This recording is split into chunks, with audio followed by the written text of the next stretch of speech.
Series combination of registers.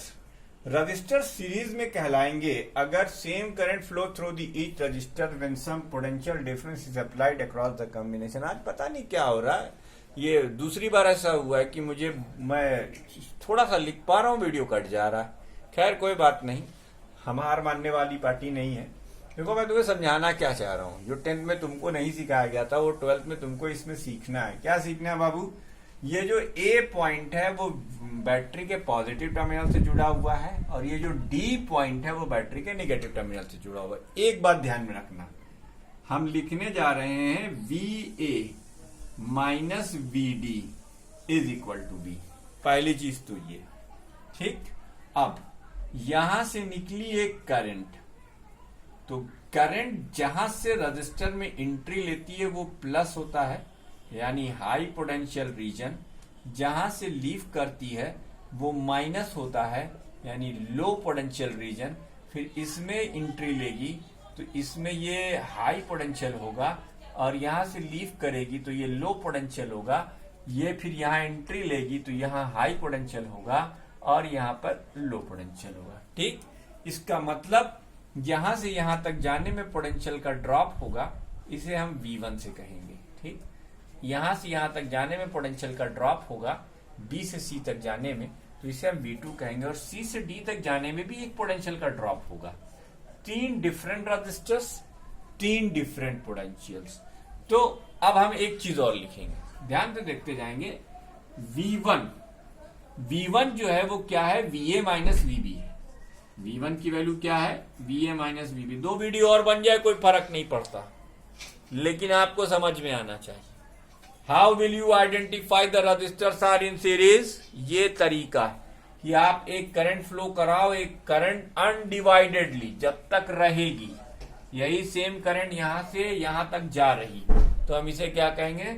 Same current होने के नाते हमें कहना पड़ेगा VA माइनस VB। अरे सॉरी, कि ये रजिस्टर सीरीज में है, तो भैया VA माइनस VB की वैल्यू V1 है। और अगर हम ओम्स लॉ लगाएं तो V1 की जगह पर हमें लिखना पड़ेगा IR1। इसे हमने इक्वेशन नंबर 1 माना।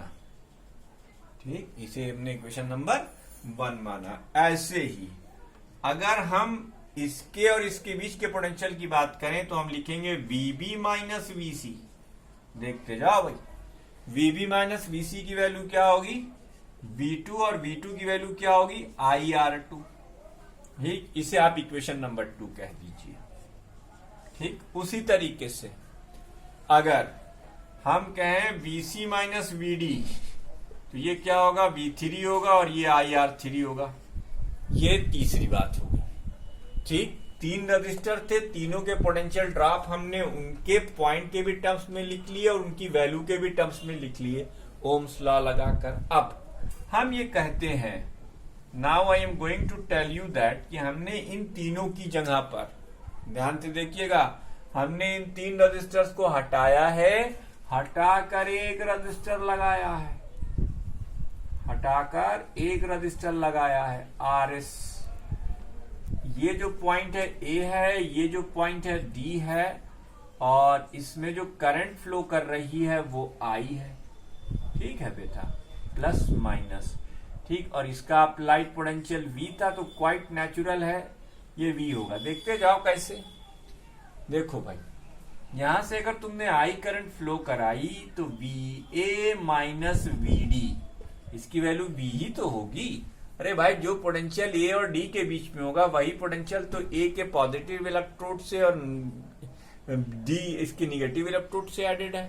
तो इसलिए VA माइनस VD की वैल्यू V, और इसकी भी जगह पे लिखा हमने IRS है। अब तुम कुछ मत करो, तुम इन 3 इक्वेशंस को जोड़ दो। देखते जाओ, इन 3 इक्वेशंस को जोड़ो, equating first, second and third. Equating, अरे एडिंग 1, 2 एंड 3। 1, 2 और 3 को ऐड करो तो आपको दिखाई देगा VA minus VB plus VB minus VC plus VC minus VD is equal to, बच्चों I सब में कॉमन है, हम I कॉमन आउट करेंगे और यहां लिखेंगे R1 plus R2 plus R3। ठीक है, I1 I सब में common, R1 plus R2 plus R3। अब VB से VB कैंसिल, VC से VC cancel, VA minus VD is equal to I times R1 plus R2 plus R3। बेटा ऊपर देखो इक्वेशन नंबर 4 में VA माइनस VD की वैल्यू आपने क्या लिख रखी है, I इंटू RS लिख दो बेटा। VA माइनस VD की वैल्यू इक्वेशन 4 से यहां तुम लिखोगे I RS I times R1 plus R2 plus R3। देखो सीखा तुमने पहले भी था कि सीरीज में equivalent resistance greater than the greatest होता है। सीरीज कॉम्बिनेशन में equivalent resistance greater than the greatest होता है। ठीक है, ये पहले भी सीखा था, लेकिन आज मैंने तुम्हें ये पोटेंशियल ड्रॉप के टर्म में सिखाया है। एक बार फिर से रिवाइज करा देता हूं। R1 का potential drop VA minus VB है, R2 का potential drop VB minus VC है, R3 का potential drop VC minus VD है, और ये VA माइनस VD जो है ये बैटरी से अप्लाइड पोटेंशियल है। तो जब हम R1 का पोटेंशियल ड्रॉप लिखेंगे तो हम ओम्स का लॉ लगाएंगे IR1। ऐसे ही जब हम R2 का पोटेंशियल ड्रॉप लिखेंगे यानी V2 की वैल्यू VB माइनस VC लिखेंगे तो IR2 लगाएंगे। अगर हम VC माइनस VD लिखेंगे तो हम IR3 लगाएंगे। तो आपको ये समझ में आया कि सीरीज, पहली बात तो ये समझ लो कि सीरीज कॉम्बिनेशन की सबसे बड़ी आइडेंटिफिकेशन क्या होती है, करंट सारे रजिस्टर में सेम होगी।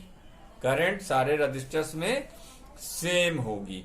अब कुछ फैक्ट है जो इसके रिलेटेड हम यहां पर आपको डिक्टेट करेंगे 2-2, 3-3 बार। यार सब कुछ मत लिखवाओ भाई, बहुत टाइम लगता है, पहले लिखो फिर बोलो फिर समझाओ। तो अगर थोड़ा सा वीडियो में कोऑपरेट करेंगे और नीचे हमें कमेंट में बता दीजिए कि आपको ये मेथड पसंद है, तो मुझे लगता है कि मेरी सिलेबस की रफ्तार बहुत बढ़ जाएगी और अगले 1.5-2 महीने में हम आपका पूरा सिलेबस खत्म करने लायक हो जाएंगे। इससे सवाल भी लग जाएंगे। अब एक एक चीज आप खुद बताइए, बेचारे बच्चों को लिखनी भी पड़ती है और वो भी। ठीक है, तो जैसे कुछ फैक्ट है। पहला फैक्ट तो आप ये है, चलो छोड़ो, नोट पहली नोट में लिखा जाएगा the current through all the resistors is same.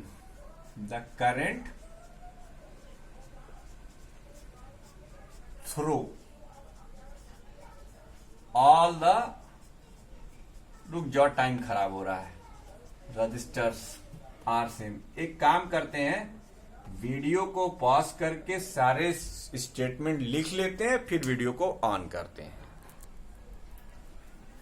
तो मुझे ये 3 पॉइंट ज्यादा इफेक्टिव लगते हैं, इसलिए मैंने वो 3 पॉइंट आपके लिए लिख दिए। वीडियो पॉज इसलिए किया कि आपका टाइम बचे, MB बचे और आप फट से नोट कर लें। तो पहला point, the current through all the resistors are same. The current in the series arrangement does not depend upon the relative location of various resistors. पहले बड़ा लगाएंगे कि बाद में बड़ा लगाएंगे, इससे कोई फर्क नहीं पड़ता, सब में सेम करंट जाएगी, बस ये नियम है। टोटल पोटेंशियल डिफरेंस जितने भी रजिस्टर्स आपने लगाए हैं सबका इंडिविजुअल पोटेंशियल डिफरेंस होगा, और टोटल पोटेंशियल डिफरेंस उन इंडिविजुअल पोटेंशियल डिफरेंसेस के सम के बराबर होगा। ठीक है, ये था सीरीज कॉम्बिनेशन, ये था सीरीज कॉम्बिनेशन। अच्छा, अगर मान लो तुम्हारे पास फॉर एग्जाम्पल एक सीरीज कॉम्बिनेशन का क्वेश्चन कर लेते हैं, वैसे भी क्वेश्चन के लिए तो अलग वीडियो है ही है आपके पास, लेकिन मान लो कि तुम्हारे पास ऐसे से कितने रजिस्टर्स है, n रजिस्टर्स, सबका रेजिस्टेंस R है, मान लेते हैं n रजिस्टर्स। कितने? n resistors. तो इनका जो सीरीज कॉम्बिनेशन होगा, ये लास्ट वाला मान लिया जाए, कितने? n रजिस्टर्स, सबका रजिस्टर सेम है। तो बेटा R सीरीज की value n plus n plus n, R plus R plus R कितने टाइम्स? n times. ठीक, NR हो जाएगा। ठीक है भाई, NR हो जाएगा। अच्छा चलो एक और, हम सोच रहे हैं इस पे पैरेलल अरेंजमेंट ना शुरू करें इस व्हाइट बोर्ड पर, तो एक क्वेश्चन ही करा देते हैं। और वैसे वीडियो तो अलग रहेगा ही, क्वेश्चन का वीडियो अलग बनाने की सोची है मैंने, सब थोड़ा सा सिलेबस और कवर कर लें तो फिर हम आपको न्यूमेरिकल की भी वीडियो दे देते हैं। ठीक है बाबू, अभी सीरीज अरेंजमेंट कर रहे हो ना, तो सीरीज अरेंजमेंट में मान लो, ये तो जरूर सीख लो इसी वीडियो में, ठीक, देखते जाओ। अब ये मान लो एक 10 वोल्ट की बैटरी है, ये एक 3 ओम का रजिस्टर है और ये एक 2 ओम का रजिस्टर है, ठीक। आपसे पूछा गया फाइंड V1 एंड V2, ये जरूर सीख लो भाई, फाइंड V1 एंड V2, ठीक। ये बेसिक क्वेश्चन है, फाइंड V1 एंड V2, यानी potential drop across 3 ohm resistor और potential drop across 2 ohm resistor. बेटा आपसे हमने ये नहीं कहा आप इक्विवेलेंट रेजिस्टेंस निकाल लीजिए ना, हमने आपसे करंट की वैल्यू पूछी, हमने सिर्फ पोटेंशियल ड्रॉप पूछा, लेकिन आपकी मजबूरी है, आप बिना करंट निकाले, बिना इक्विवेलेंट रेजिस्टेंस निकाले बिना आप करंट नहीं निकाल सकते, और जब तक आप करंट नहीं निकालेंगे तब तक आप V1 और V2 नहीं लिख पाएंगे। तो इसका मतलब पूछा जाए या ना पूछा जाए, इस अरेंजमेंट में आपको पहले इक्विवेलेंट रेजिस्टेंस निकालना पड़ेगा। RS की वैल्यू होगी 3 ohm plus 2 ohm, that is 5 ohm, ठीक। अब current supplied by the battery निकाल लो, क्या निकाल लो, current supplied by the battery, current supplied by the battery निकाल लो। अगर current supplied by the battery निकालोगे तो I की वैल्यू, अप्लाइड पोटेंशियल कितना है, 10 वोल्ट है, करंट और रजिस्टर कितना है, 5 ओम है, 5 ओम आ गया, यानी ये क्या आ गया, 2 एम्पियर। अब V1 की वैल्यू निकालना है, देखो ये R1 दिया हुआ है और ये क्या दिया हुआ है, R2 दिया हुआ है, भैया निकाल लो। क्या, V1 की वैल्यू होगी IR1, यानी 2 एम्पियर मल्टीप्लाइड बाई R1 की वैल्यू कितनी है, 3 ओम, ये आ जाएगा 6 वोल्ट। V2 की वैल्यू क्या हो जाएगी, IR2, तो IR2 निकाल लो, ये 2 एम्पियर मल्टीप्लाइड बाई 2 ओम, ये क्या आ गया, 4 वोल्ट, खत्म।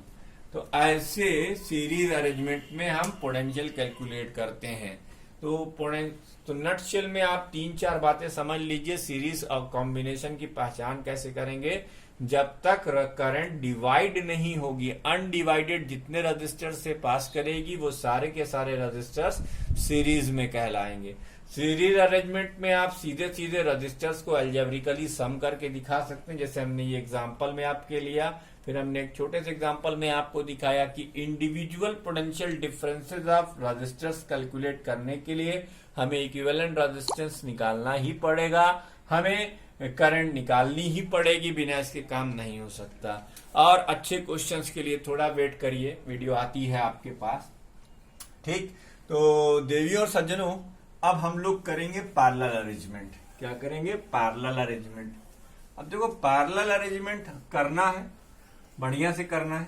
Parallel arrangement, resistors are said to be connected in parallel if the potential difference across each of them is same. ये क्या लिखेंगे, पहले हेडिंग लिख लेते हैं हम, parallel arrangement of resistors, resistors का पैरेलल अरेंजमेंट, ठीक है, parallel arrangement of the resistors. तो resistors are said to be in parallel, resistors are said to be in parallel, are said to be in parallel, ये parallel में कहलाएंगे if potential difference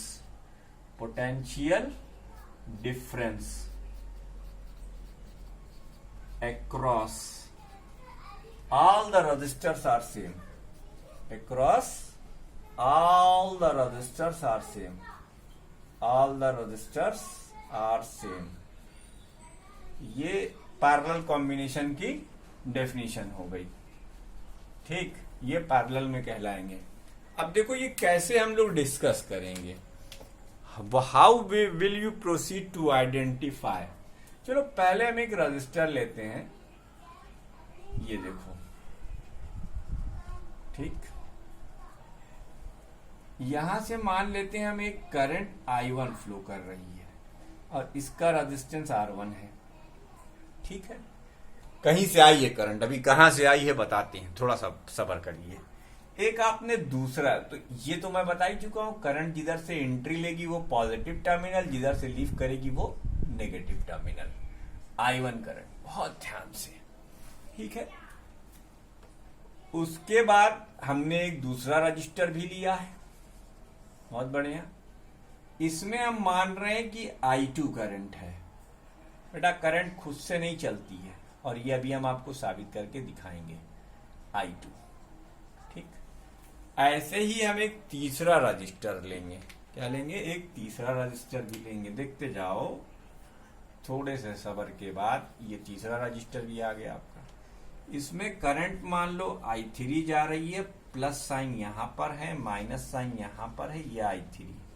भैया ये current अपने से नहीं जाएगी, एक बात ध्यान से देखना, ये देखो, ये जोड़ा और ये जोड़ा, तो चूंकि ये तीनों प्लस पर हैं, तो ये पॉइंट भी प्लस पर ही माना जाएगा, है, और होगा भी प्लस पे, क्वाइट नेचुरल है। अब ऐसे अगर मित्रों इन तीनों पॉइंटों को लिखा गया, तो फिर ये तीनों माइनस पर हैं, तो ये भी माइनस ही माना जाएगा।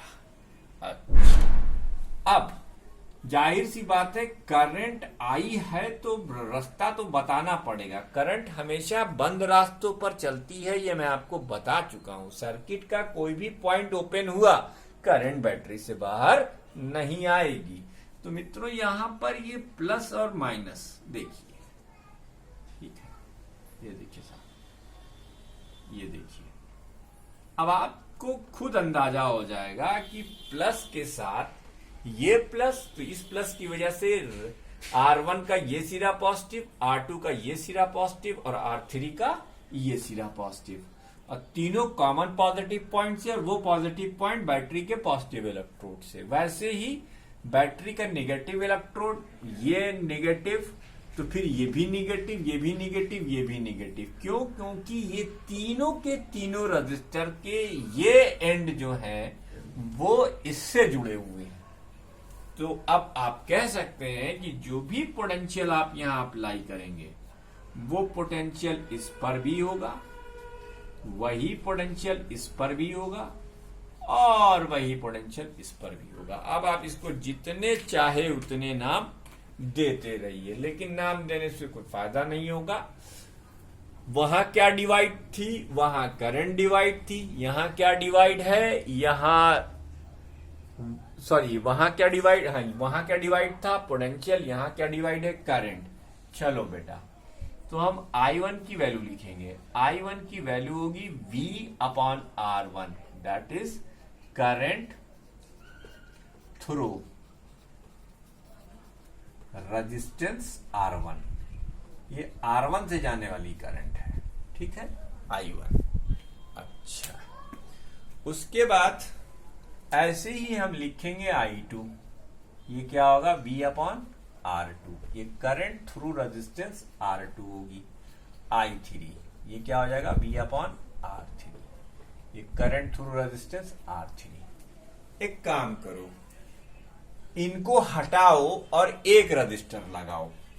जब तुम एक रजिस्टर लगा दोगे तो उस इकलौते रजिस्टर का नाम R पैरेलल हो जाएगा। अब यहां से सेम करंट जाएगी। अब बैटरी से जो तुमने पोटेंशियल अप्लाई कर रखा है, वो पोटेंशियल पूरा पूरा इस पर आ जाएगा। ये इसका पॉजिटिव, ये इसका निगेटिव, ये इसका पोटेंशियल V, और इसकी वजह बैटरी का अप्लाइड पोटेंशियल V। अब जब तुम V की वैल्यू लिखोगे, जब तुम I की वैल्यू लिखोगे, तो तुम लिखोगे V/RP। देखो मित्रों, अच्छा ये I क्या है? I कॉम्बिनेशन है इन तीन करंट का, I1 plus I2 plus I3। ये पहचान है पैरेलल की। जितनी ब्रांचेस में करंट बढ़ती हैं, वो सारी की सारी ब्रांचेस पैरेलल में होती हैं। पैरेलल में पोटेंशियल सेम होगा। कैसे पोटेंशियल सेम करेंगे उसका भी तरीका मैंने आपको पूरा सिखाया कि रजिस्टर, सारे रजिस्टर्स के एक एंड बैटरी के पॉजिटिव टर्मिनल या किसी पॉजिटिव से, और सेम टाइम पर सारे नेगेटिव एक नेगेटिव से अटैच होने चाहिए। अब आ गया, आपका काम हो गया। देखिए, आप लिख सकते हैं I is equal to I1 plus I2 plus I3। It implied that V/RP is equal to V/R1 plus V upon R2 plus V upon R3। तो पैरेलल कॉम्बिनेशन का इक्विवेलेंट इसी वीडियो में खत्म कर देता हूं, अभी बहुत टाइम बाकी है। 1 upon RP is equal to 1 upon R1 plus 1 upon R2 plus 1 upon R3। तो ये पैरेलल कॉम्बिनेशन में इक्विवेलेंट रेजिस्टेंस निकालने का तरीका आ गया। ठीक है, अब इसमें भी 3 फैक्ट, में वीडियो को पॉज करके वो फैक्ट्स लिख देता हूं, आप उसे नोट कर लेंगे। तो समय की बचत करने के लिए हमने आपके सामने ये 3 फैक्ट लिख दिया। अब इसको अगर हम अभी आपके सामने लिखते तो टाइम लगता, तो हमने बचाया। In parallel arrangement potential difference across all the resistors are same and equal to applied potential difference. एक पॉइंट तो ये हो गया। The net current is sum of the current through the individual resistors. The individual current is inversely proportional to individual resistance. इस video में इस पर example नहीं हो पाएगा, लेकिन घबराए नहीं, अगली वीडियो के स्टार्ट में ही हम आपको एक एग्जाम्पल भी देंगे। फिलहाल एक चीज तो आप समझ लीजिए कि मान लीजिए आपके पास पैरेलल अरेंजमेंट की एक पूरी ऐसे वो है जिसमें n ब्रांचेस हैं, n ब्रांचेस हैं। ठीक, कितनी? n ब्रांचेस हैं। तो इनका इक्विवेलेंट क्या होगा? इनका जैसे हमने उसमें R रजिस्टर सीरीज में लिए थे, यहां पर हम R रजिस्टर्स पैरेलल में ले रहे हैं, तो इनका RP क्या होगा? 1 अपॉन RP की value 1 upon R plus 1 upon R plus 1 upon R कितने टाइम्स? n times. तो 1 अपॉन RP की वैल्यू n बाई R, यानी RP की वैल्यू R बाई n हो जाएगी। खत्म, ये याद रखिएगा। ठीक, इस वीडियो में इतना ही। मिलते हैं अगली वीडियो में इसके कुछ और एग्जांपल्स के साथ, कुछ और क्वेश्चंस के साथ, और फिर हम खत्म करेंगे अगली वीडियो में चैप्टर नंबर 5। चैप्टर नंबर 6 और आसान होने वाला है, चैप्टर नंबर 7 और आसान, धीरे धीरे बढ़ते जाएंगे, फिजिक्स आसान होती जाएगी। कृपया कमेंट करते रहें, सब्सक्राइब करना बिल्कुल मत भूलें। लेकिन तब तक जब तक आप हमारे ऑनलाइन सिस्टम में हैं, उसके बाद आप चाहें तो आप छोड़कर जा सकते हैं। मेरे पास इतना फालतू टाइम नहीं कि मैं वीडियो अपलोड करूं, ये तो सिर्फ स्कूल की बात है, इसलिए वीडियो अपलोड हो रहा है। जय हिंद, जय भारत, नमस्कार।